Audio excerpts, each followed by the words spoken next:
दोस्तों, अगर आप गूगल में 2024 में दुनिया के मोस्ट हैंडसम व्यक्ति का नाम सर्च करेंगे तो किम टेह्यूंग का नाम सामने आएगा।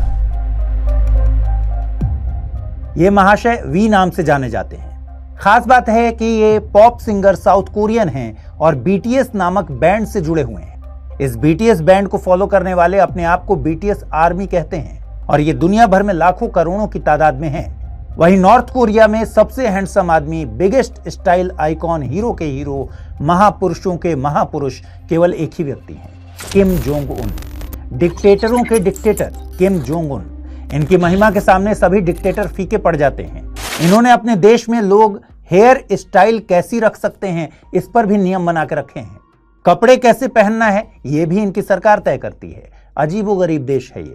जैसे नॉर्थ कोरिया की सरकार को बिना बताए आपने देश छोड़ा तो यह राष्ट्र के साथ विश्वासघात माना जाएगा। बॉर्डर सिक्योरिटी वालों को ऑर्डर दिया गया है कि वे बिना अनुमति के प्रवेश करने या बाहर निकलने वाले किसी भी व्यक्ति को देखते ही बिना शर्त गोली मार दें। इतना ही नहीं, नॉर्थ कोरिया में बड़े पैमाने पर मानवाधिकार उल्लंघन होते हैं। यहाँ इंडिपेंडेंट मीडिया है ही नहीं। यहाँ सिविल सोसाइटी ऑर्गेनाइजेशन और ट्रेड यूनियनों पर प्रतिबंध लगाए गए हैं। राइट टू एक्सप्रेशन नाम की चीज नहीं है। आप शांतिपूर्ण सभा नहीं कर सकते। यहाँ धर्म और विश्वास की स्वतंत्रता नहीं है। यहाँ देश में भुखमरी है, गरीबी है, व्यापार नहीं है। लेकिन महान किम जोंग उन को मिसाइल खेलना बहुत पसंद है। ये मिसाइल परीक्षण को ज्यादा प्रायोरिटी देते हैं। क्यों करते हैं ऐसा? क्योंकि इनके अनुसार साउथ में इनका दुश्मन देश बैठा हुआ है। भौकाल तो जमाना बनता है ना, नहीं तो काहे के डिक्टेटर। लेकिन दोस्तों, गंभीर बात यह है कि नॉर्थ कोरिया और साउथ कोरिया में पिछले कई महीनों से काफी ज्यादा टेंशन चल रही है। कहा जा रहा है कि जब से ये देश अस्तित्व में आए हैं तब से लेकर आज तक ये अब तक का हाईएस्ट लेवल का टेंशन है। नॉर्थ कोरिया कभी कचरे से भरा गुब्बारा साउथ कोरिया को भेजता है, कभी मिसाइल परीक्षण करके डराता है। आपने ऐसे वीडियो देखे होंगे। वहीं नॉर्थ कोरिया ने साउथ कोरिया पर अपनी राजधानी प्योंगयांग में ड्रोन भेजने का आरोप लगाया है, जिससे दोनों देशों के बीच तनाव और बढ़ गया है। हालांकि इन ड्रोन ने कथित तौर पर प्योंगयांग में पैम्फलेट फेंके थे, लेकिन इसे नॉर्थ कोरिया ने उकसावे वाला काम बताया। नॉर्थ कोरिया इतना भड़क गया कि इसने कहा कि ऐसे भड़काऊ अफवाहें फैलाने वाले पैम्फलेट फेंकोगे तो युद्ध हो सकता है। इन सब से नॉर्थ कोरिया इतना नाराज हो गया कि इसने साउथ कोरिया से जुड़ने वाली 2 सड़कों को ही उड़ा दिया। इसका भी वीडियो आपने देखा होगा। हालांकि दोनों सड़कें लंबे समय से बंद थी, लेकिन उन्हें नष्ट करने से यह मैसेज गया कि किम साउथ कोरिया के साथ बातचीत नहीं करना चाहते हैं। इसके बाद अगले ही दिन नॉर्थ कोरिया ने बताया कि 1.4 मिलियन नॉर्थ कोरियाई लोग सेना में शामिल होने वाले हैं। इतना ही नहीं, नॉर्थ कोरिया ने अपने संविधान में संशोधन करके ऑफिशियली साउथ कोरिया को शत्रु राज्य भी घोषित कर दिया। यानी आला दर्जे की पागलपंती। ये सब चल ही रहा था कि इस तनाव के बीच कुछ ही दिनों पहले नॉर्थ कोरिया ने एक आईसीबीएम दाग दी, जो 86 मिनट तक उड़ी। खास बात यह थी कि आईसीबीएम को एक खास एंगल पर वर्टिकली दागा गया और यह 7000 किलोमीटर की ऊंचाई तक पहुंच गई। इसका मतलब यह है कि अगर इसे हॉरिजॉन्टली लॉन्च किया गया तो यह और भी अधिक दूरी तय कर सकता था। यह अमेरिका के लिए भी एक खतरा है, क्योंकि नॉर्थ कोरिया से अमेरिका के वेस्टर्न पार्ट की दूरी को यह आईसीबीएम आसानी से तय कर सकती है। इससे अमेरिका भी नाराज हुआ। कुल मिलाकर कोरियाई प्रायद्वीप पर बड़ा ही तनाव का माहौल है। आज के एपिसोड में बात करेंगे नॉर्थ कोरिया और साउथ कोरिया के संबंधों के बारे में। समझेंगे कि आखिर क्यों इन दोनों के बीच हालिया तनाव को शीत युद्ध के बाद का सबसे खराब तनाव माना जा रहा है। ये जानने की कोशिश करेंगे कि आखिर क्यों ये देश आपस में लड़ मिटने को तैयार हैं। आखिर कब से इनके बीच ये टेंशन चल रही है। कौन से देश इनको अपना अपना समर्थन देते हैं। आखिर इनके झगड़े की वजहें क्या हैं। क्या कभी इनके बीच झगड़ा खत्म हो सकता है, और खुदा ना खास्ता कभी इनके बीच युद्ध हुआ तो क्या होगा। कौन जीतेगा, कौन हारेगा। इनके बीच युद्ध से दुनिया की जियोपॉलिटिकल सिचुएशन किस हद तक बदल सकती है। भारत के दोनों देशों के साथ संबंध कैसे हैं। इन सब सवालों के जवाब मिलेंगे। स्वागत है आपका द फोर्थ डायमेंशन में। मेरा नाम है अमृत।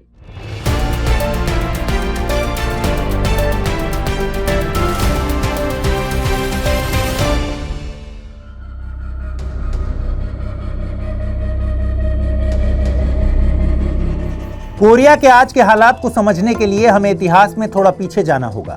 हम आज कोरिया की कहानी की शुरुआत करेंगे 19वीं शताब्दी से। इस समय यानी 19वीं शताब्दी के शुरुआती दशक से लेकर आधी शताब्दी तक यानी 1910 से लेकर 1945 तक कोरिया जापान का एक उपनिवेश था। बिल्कुल वैसे ही जैसे भारत ब्रिटेन का एक उपनिवेश था। जैसे सेकेंड वर्ल्ड वॉर के बाद कुछ सालों बाद भारत सहित कई देश आजाद हुए थे, वैसे ही द्वितीय विश्व युद्ध में जापान के सरेंडर करने के साथ ही कोरिया ने भी उपनिवेशवाद की बेड़ियां उतारकर फेंक दी थी। बिल्कुल वैसे ही जैसे भारत आजाद होने के साथ ही दो हिस्सों में बंट गया था, कोरिया भी आजादी के तुरंत बाद दो हिस्सों में टूट गया। अब जब कोरिया से जापान जैसी उपनिवेशवादी ताकत के पंजे खुल गए थे, तो सवाल आया कि अब कोरिया का होगा क्या? होगा क्या? वही होगा जो मंजूर रशिया अमेरिका होगा, यानी कद्दू कटेगा तो सब में बटेगा। सबसे दुखद बात यह थी कि कोरिया नामक कद्दू कहां से कटेगा, इस पर बहुत मगजमारी नहीं की गई। अमेरिका ने इस काम को करने के लिए डीन रस्क और कर्नल चार्ल्स टिक बोनस्टील को कहा था। कोरिया में अमेरिकी कब्जे के लिए एक एरिया चुनने का काम बहुत दबाव भरा था, बहुत जल्दी करना था, क्योंकि उधर रूस भी यही काम कर रहा था। यानी पहले जो भी अपनी रुमाल सीट पर रख देगा वो सीट उसकी हो जाएगी। डीन रस्क और बोनस्टील दोनों ही कोरिया के विशेषज्ञ नहीं थे, लेकिन अमेरिकियों के मन में यह कॉन्सेप्ट बिल्कुल क्लियर था कि राजधानी सियोल अमेरिकी कब्जे में होनी चाहिए। अब दिक्कत यह थी कि सियोल के ठीक नॉर्थ में कोई भी प्राकृतिक भौगोलिक रेखा जैसे नदी या पहाड़ नहीं था, बस एक काल्पनिक रेखा थी, 38वीं समानांतर रेखा। बस इसी रेखा के ऊपर अमेरिकन्स ने पेन से लकीर खींच दी और ये बन गई कोरिया को दो हिस्सों में बांटने वाली रेखा। हैरानी की बात यह थी कि रूस ने भी इसको मान लिया, यानी जैसे पिज्जा काटा जाता है वैसे ही कोरिया को काट दिया गया। नॉर्थ पार्ट में कंट्रोल हुआ सोवियत संघ का और साउथ पार्ट मिला अमेरिका को। नॉर्थ में सोवियत संघ ने किम इल सुंग को लीडरशिप सौंपी और एक साम्यवादी शासन की नींव रखी। वहीं साउथ में संयुक्त राज्य अमेरिका ने सिंगमैन री को कमान सौंपी और साउथ को एक कैपिटलिस्ट स्टेट के जैसे डेवलप करने का सपना देखा।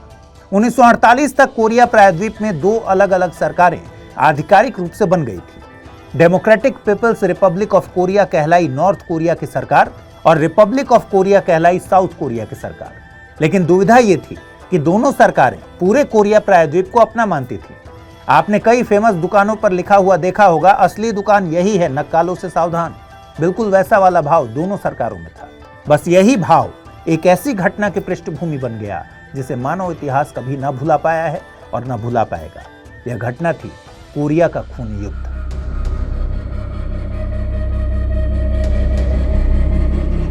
कोरियाई युद्ध को विशेषज्ञ अक्सर शीत युद्ध का परिणाम मानते हैं। आपको पता ही है कि दूसरे विश्व युद्ध के बाद दुनिया में दो महाशक्तियां उभर कर सामने आईं, अमेरिका और सोवियत संघ, और ये दोनों विचारधारा की लड़ाई लड़ रहे थे, पूंजीवाद बनाम समाजवाद। दूसरे विश्व युद्ध के बाद से ही पूंजीवादी संयुक्त राज्य अमेरिका और साम्यवादी सोवियत संघ के बीच तनाव चल रहा था, क्योंकि दुनिया में इनको और सिर्फ इनको चाहिए था वर्चस्व।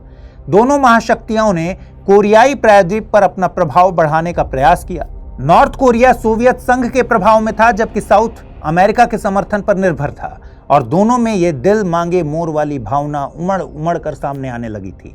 दोनों को पूरा कोरिया चाहिए था, बस चिंगारी भड़कने की देर थी। अब जैसे ही शीत युद्ध शुरू हुआ, दोनों देशों के बीच पहले से मौजूद तनाव और गहरा गया।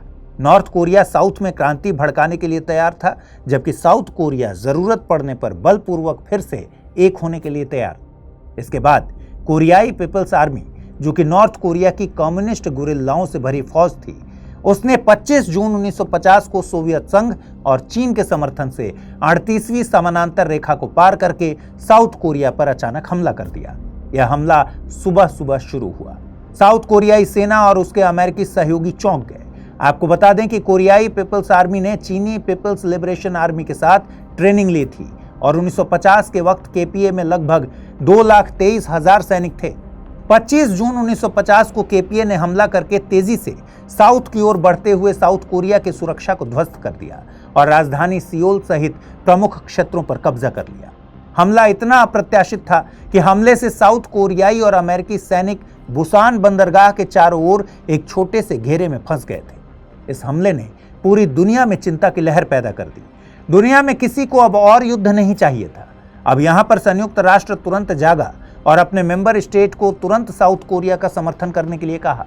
Great Britain, Australia, Canada, Bharat, New Zealand और साउथ अफ्रीका ने तुरंत सेनाएं भी भेजी।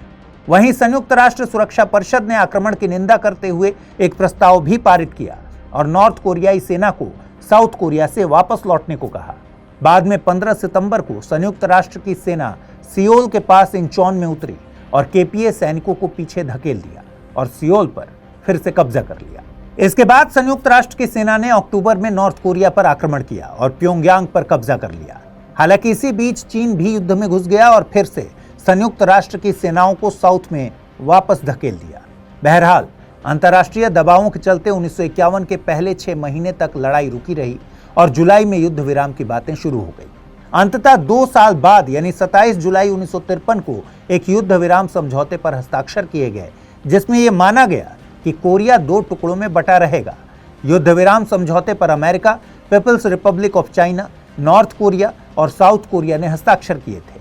हस्ताक्षर किए गए थे पनमुनजोम शहर में, इसलिए पनमुनजोम में ही एक 4 किलोमीटर चौड़ा डीमिलिटराइज्ड जोन बनाया गया, यानी सीमा पर होने वाली झड़पों से बचने के लिए 38वें समानांतर रेखा के साथ एक बफर जोन बनाया गया। दोनों देशों की सेना दोनों तरफ से इसकी सुरक्षा करती है। आप ध्यान दीजिए, इस युद्ध में युद्ध विराम समझौते पर साइन हुए हैं, युद्ध की समाप्ति वाले या शांति समझौते पर नहीं। इसीलिए यह अक्सर कहा जाता है कि यह युद्ध कभी भी औपचारिक रूप से खत्म ही नहीं हुआ है, तकनीकी रूप से तो अभी भी युद्ध जारी है।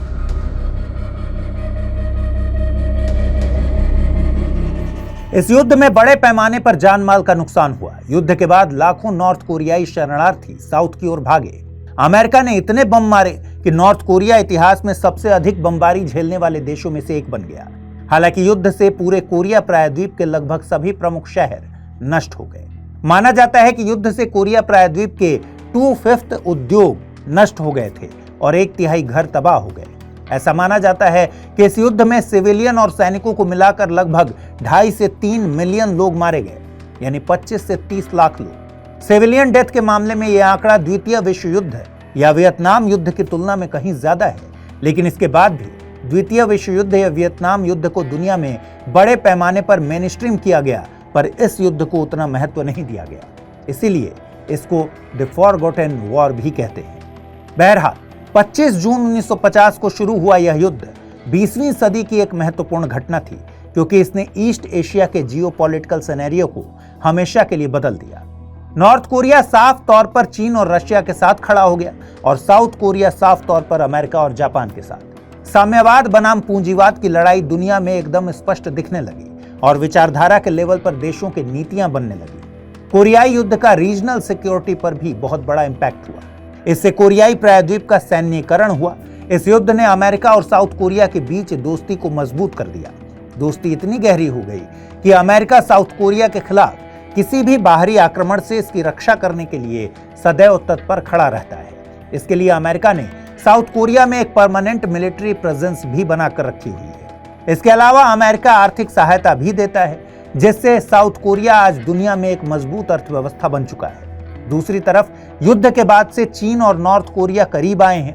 दोनों करीबी रणनीतिक साझेदारी बनाए रखते हैं, जिसमें चीन नॉर्थ कोरिया का एक प्रमुख आर्थिक और कूटनीतिक सहयोगी है। संबंध इतने गहरे हैं कि चीन संयुक्त राष्ट्र में नॉर्थ कोरिया का आंख बंद करके समर्थन करता है और अंतर्राष्ट्रीय प्रतिबंधों के बावजूद आर्थिक सहायता देता है। रूस भी नॉर्थ कोरिया का सहयोगी बनकर उभरा है, जो इससे बड़े पैमाने पर हथियारों का व्यापार करता है।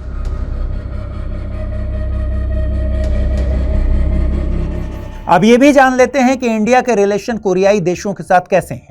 देखिए, भारत और साउथ कोरिया के बीच एक बहुत ही इंपॉर्टेंट व्यापारिक समझौता एग्जिस्ट करता है, जिसे हिंदी में व्यापक आर्थिक भागीदारी समझौता और इंग्लिश में कॉम्प्रिहेंसिव इकोनॉमिक पार्टनरशिप एग्रीमेंट कहते हैं। इस पर 2009 में साइन किया गया था, हालांकि यह 2010 में लागू हुआ था। इस समझौते को दोनों देशों के बीच इकोनॉमिक एक्सचेंज के एक नए युग की शुरुआत मानी जाती है। इस समझौते के तहत दोनों देशों ने अगले 10 सालों में कई तरह की वस्तुओं पर आयात शुल्क कम करने या खत्म करने का वादा किया। भारत को CEPA से दूसरे फायदे भी हुए हैं, जैसे इस समझौते से Indian computer programmer, software engineer, professional teachers जैसे लोग अस्थायी रूप से साउथ कोरिया में रह सकते हैं। CEPA में ऐसे कुल 163 प्रोफेशन को कोरियाई सर्विस सेक्टर मार्केट तक पहुंच की अनुमति दी गई थी। आपको जानकर हैरानी होगी कि 2011 के अंत तक दोनों के बीच बायलैटरल ट्रेड $20.6 बिलियन को पार कर गया था, यानी केवल 2 साल में लगभग 70% की ग्रोथ।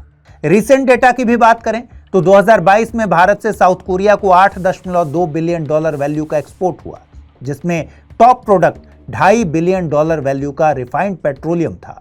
वहीं सेम टाइम पीरियड में भारत ने साउथ कोरिया से 20.6 बिलियन डॉलर का इंपोर्ट किया, जिसमें टॉप प्रोडक्ट 2.23 बिलियन डॉलर्स के इंटीग्रेटेड सर्किट्स हैं। भले ही भारत की जीडीपी साउथ कोरिया से काफी आगे हो, लेकिन भारत साउथ कोरिया के साथ एक बड़ी और अहमियत भरी इकोनॉमिक पार्टनरशिप रखता है। इकोनॉमिक पार्टनरशिप के अलावा भारत और साउथ कोरिया के बीच स्ट्रैटेजिक पार्टनरशिप भी है। इस स्ट्रैटेजिक पार्टनरशिप के तहत दोनों देश एक दूसरे के नेवल बेस को यूज करते हैं। इसके भी अलावा भारत और साउथ कोरिया के बीच टेक्नोलॉजी एक्सचेंज सेंटर भी बनाया गया है। कुल मिलाकर भारत के साउथ कोरिया के साथ संबंध बेहद इंपॉर्टेंट और घनिष्ठ हैं, जबकि नॉर्थ कोरिया के साथ संबंध वैसे नहीं। भारत नॉर्थ कोरिया के परमाणु कार्यक्रम का आलोचक है। भारत ने नॉर्थ कोरिया के परमाणु परीक्षणों की बार बार निंदा की है। भारत नॉर्थ कोरिया परमाणु कार्यक्रम को क्षेत्रीय सुरक्षा के लिए बड़ा खतरा मानता है। हालांकि एक समय था जब भारत उत्तर कोरिया के सबसे बड़े ट्रेड पार्टनर्स में से एक था और important food and grain supplier था, और भारत नॉर्थ कोरिया को रिफाइंड पेट्रोलियम भी एक्सपोर्ट करता था। CII यानी भारतीय उद्योग संघ के डेटा के मुताबिक 2013 में भारत से नॉर्थ कोरिया को निर्यात कुल 60 मिलियन अमेरिकी डॉलर से अधिक का था। हालांकि नॉर्थ कोरिया के परमाणु परीक्षण के चलते भारत ने भी संयुक्त राष्ट्र सुरक्षा परिषद के आर्थिक प्रतिबंधों को लागू किया है और अप्रैल 2017 से नॉर्थ कोरिया के साथ व्यापार नहीं के बराबर है, यानी अब फूड एंड मेडिसिन को छोड़कर सारे व्यापार पर मनाही है।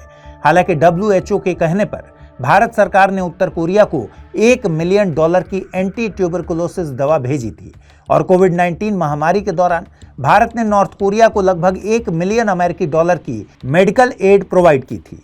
यानी भारत की संवेदनशीलता नॉर्थ कोरिया के साथ मानवीय संकटों के समय दिखती है। अब अगर आप भारत के दोनों कोरियन देशों के प्रति स्टैंड की बात करें तो भारत सीधी बात करता है। भारत दोनों देशों के बीच किसी भी शांतिपूर्ण समझौते का दृढ़ता से समर्थन करता है। भारत ने यह भी कहा कि वो कोरिया का रीयूनिफिकेशन भी चाहता है।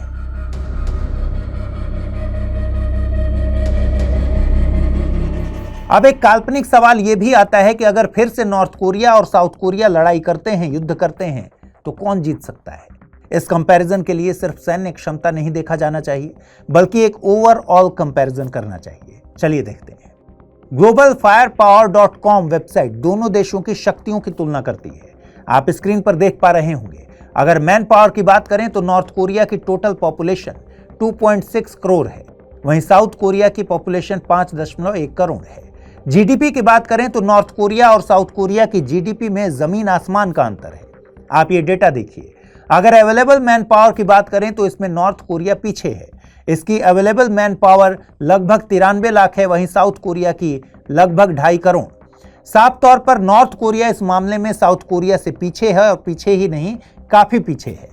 वहीं फिट फॉर सर्विस कैटेगरी में नॉर्थ कोरिया के पास लगभग 52 लाख लोग हैं, जबकि साउथ कोरिया इस मामले में भी आगे है और इसके पास फिट फॉर सर्विस कैटेगरी में 2.1 करोड़ लोग हैं। एक कैटेगरी है जिसमें नॉर्थ कोरिया साउथ कोरिया से काफी आगे है। ये कैटेगरी है एक्टिव पर्सनल की। इसमें नॉर्थ कोरिया की रैंक दुनिया में चौथी है और इसके पास 13,20,000 एक्टिव पर्सनल्स लड़ाके हैं, जबकि साउथ कोरिया में केवल 6 लाख एक्टिव पर्सनल्स हैं। जबकि साउथ कोरिया की पैरामिलिट्री फोर्स 1,20,000 लड़ाकों से बनी हुई है। इन दोनों के बीच अंतर लगभग 20,000 लड़ाकों का ही है। ये तो हो गई मैन पावर की बात। अब बात करते हैं फाइनेंस की। नॉर्थ कोरिया का डिफेंस बजट है 3 अरब 50 करोड़ डॉलर का। इस बजट के हिसाब से नॉर्थ कोरिया दुनिया में 58वीं रैंक रखता है। वहीं साउथ कोरिया का बजट जानकर आप हैरान हो जाएंगे। छोटा सा देश है, लेकिन इसका डिफेंस बजट 44 अरब 70 करोड़ US डॉलर का है और इसकी रैंक डिफेंस बजट के मामले में दुनिया में 11वीं है। नॉर्थ कोरिया ने जहां एक्सटर्नल डेट 5 अरब US डॉलर का उठा रखा है, वहीं साउथ कोरिया ने दुनिया भर से लगभग 457 अरब अमेरिकी डॉलर का कर्ज लिया है। फॉरेन रिजर्व की बात करें तो नॉर्थ कोरिया इस मामले में दुनिया भर में 97वीं रैंक रखता है और इसका फॉरेन रिजर्व 5 अरब US डॉलर्स का है। वहीं फॉरेन रिजर्व के मामले में साउथ कोरिया के रैंक दुनिया भर में 8वीं है और इसके पास फॉरेन रिजर्व में लगभग 463 अरब अमेरिकी डॉलर्स हैं। वहीं परचेजिंग पावर में नॉर्थ कोरिया की रैंक 117वीं है और साउथ कोरिया की रैंक 14वीं है। अब थोड़ी बात दोनों देशों की मिलिट्री क्षमता की कर लेते हैं। नॉर्थ कोरिया के पास जहां 951 एयरक्राफ्ट है, वहीं साउथ कोरिया के पास 1576 एयरक्राफ्ट है, लेकिन इनमें से नॉर्थ कोरिया के पास 440 फाइटर एयरक्राफ्ट है। इस मामले में साउथ कोरिया नॉर्थ कोरिया से पीछे है। इसके पास केवल 354 फाइटर एयरक्राफ्ट हैं। जमीनी युद्ध क्षमता की बात करें तो नॉर्थ कोरिया साउथ कोरिया से आगे है। इसके पास 5,845 टैंक है, जिसके कारण इसकी दुनिया में दूसरी रैंक है। वहीं साउथ कोरिया के पास 2,500 टैंक हैं। नेवल पावर में भी नॉर्थ कोरिया साउथ कोरिया से काफी पीछे है। दोनों देशों की नेचुरल रिसोर्सेज की बात की जाए तो जहां नॉर्थ कोरिया में ऑयल प्रोडक्शन शून्य है, वहीं साउथ कोरिया ऑयल प्रोडक्शन के मामले में दुनिया भर में 58वीं रैंक रखता है। हालांकि दोनों देशों के पास प्रूवन ऑयल रिजर्व शून्य ही है। आप ग्राफ में दोनों देशों का नेचुरल गैस प्रोडक्शन देख पा रहे होंगे। नॉर्थ कोरिया की रैंक इस मामले में 145वीं है और इसका नेचुरल गैस प्रोडक्शन 0 है। वहीं south Korea natural gas production के मामले में दुनिया भर में 70वीं रैंक रखता है। हालांकि proven natural gas reserve north Korea में शून्य है और south Korea proven natural gas reserve के मामले में दुनिया भर में 76वीं रैंक रखता है। आप ग्राफ में कोल प्रोडक्शन भी देख पा रहे होंगे। इस मामले में नॉर्थ कोरिया साउथ कोरिया से आगे है। कुल मिलाकर अब हम टोटल कंपैरिजन को देखें तो man power, air power, land power, naval power, natural resources, financial, logistic और ज्योग्राफी कैटेगरी में सिर्फ लैंड पावर में नॉर्थ कोरिया साउथ कोरिया के आगे है। बाकी सभी मामलों में यह साउथ कोरिया के पीछे है। इसलिए नॉर्थ कोरिया की पावर इंडेक्स में रैंक 145 देशों में 36वीं है और साउथ कोरिया की 5वीं। इस आधार पर यह कहा जा सकता है कि युद्ध जैसी स्थिति में किसका पलड़ा भारी होगा।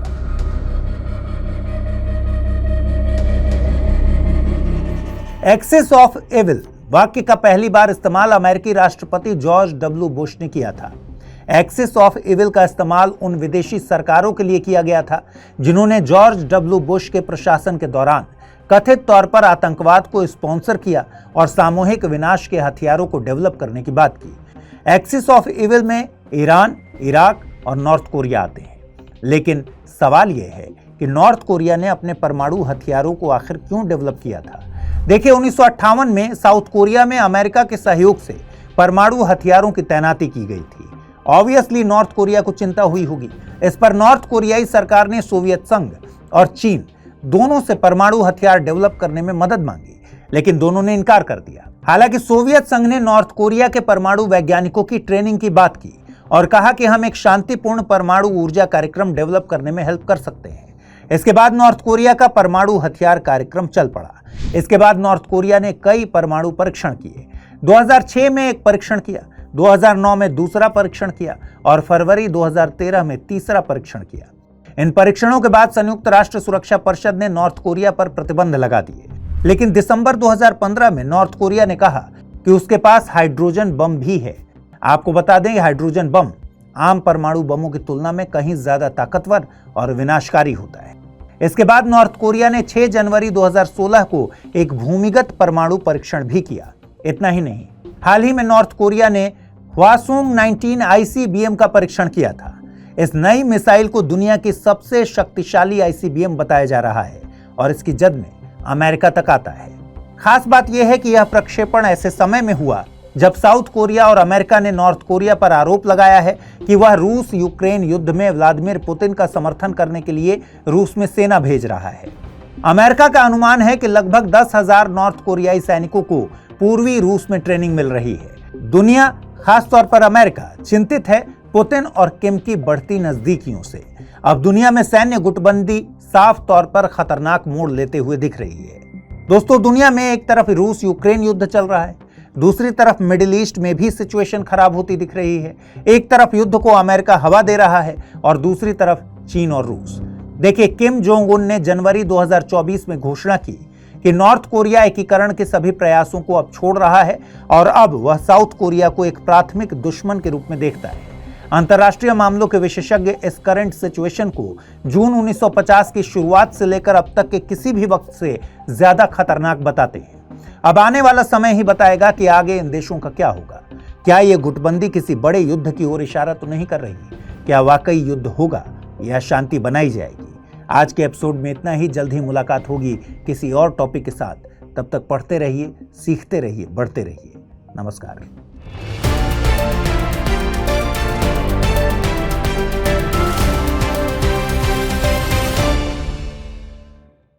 हिंदी में यूपीएससी की तैयारी से संबंधित प्रोग्राम्स को देखने के लिए सब्सक्राइब करें स्टडी IQ IAS हिंदी।